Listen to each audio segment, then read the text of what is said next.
Hi there, and welcome back to this series on how to successfully create a garden or a landscape lighting design. This is video 4, so if you haven't watched videos 1, 2 or 3, I suggest you do that first and then come back here, or if you are up to date, then keep watching.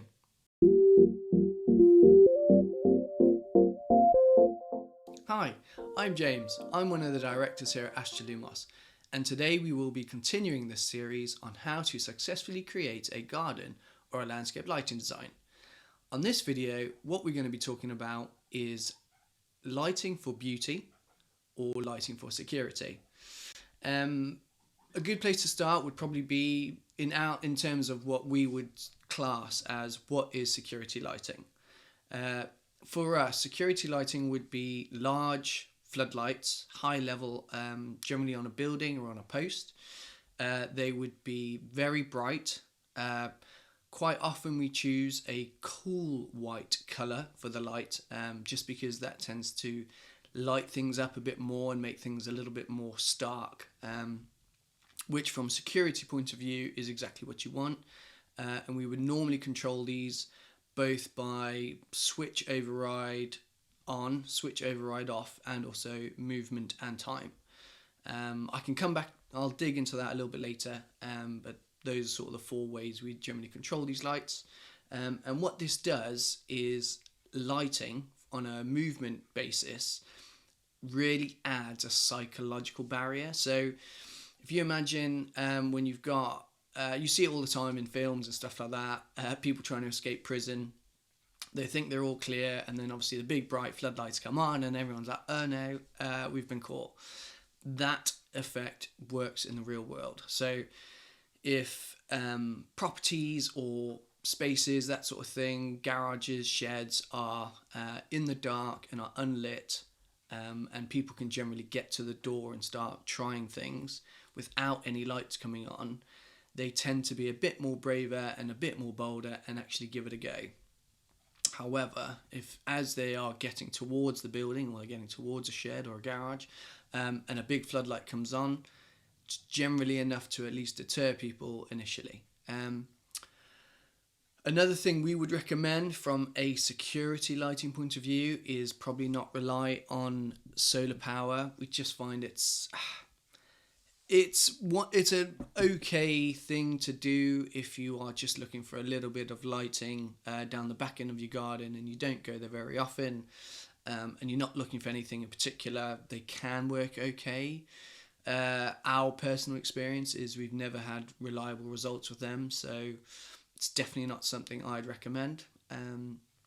As I said, for our clients, when we are doing a lighting design installation, what we would do is we would not only design and install lighting for beauty, we would also do a floodlight circuit around the property, and then give them multiple ways to control that depending on how they use their property. So if they've got dogs, you would give them a switch.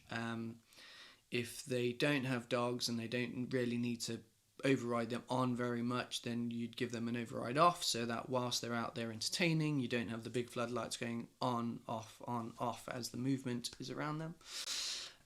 But if you want any more questions, or if you want me to answer anything particularly, do drop me a message in the comments or drop me an email, and I'll come back to you, because otherwise we're going to make this video very, very long. The next section on this obviously is lighting for beauty, and essentially what we try to do is create a sense of interest at a different time of day in the garden. So during the day, the plants and the natural surroundings and the natural stone and that sort of thing. So generally people have a garden designed, or you've worked really hard to make your garden how you want it, and you want to see that interest during the day. And what we want to do is give you that interest but different at night, and that is essentially what we're trying to achieve. So things like rules of thumb that we would follow would be, we would make sure that entrances and any changes in level were highlighted, especially if they're sort of a natural stone or they're a brick step or something a little bit different. Giving them a bit of light always is a wonderful effect.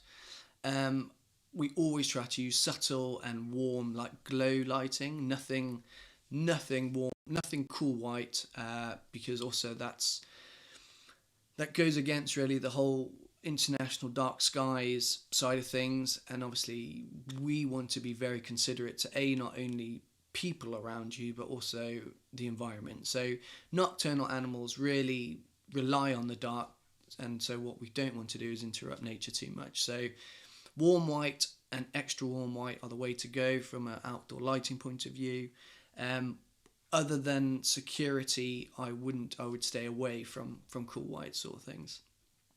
And as I said, the lighting we design, we don't do Blackpool illuminations. What we do is subtle, pretty, and make sure that it's the important things in the garden that really stand out at night. I've only just sort of touched on those two topics. We could go a lot deeper, so if you want to know a bit more information, as I said, drop me an email, like and subscribe, message me in the comments, and I'll come back to you. Hopefully see you on the next video, which will be 5 of the 6-part series, and I'll introduce it there.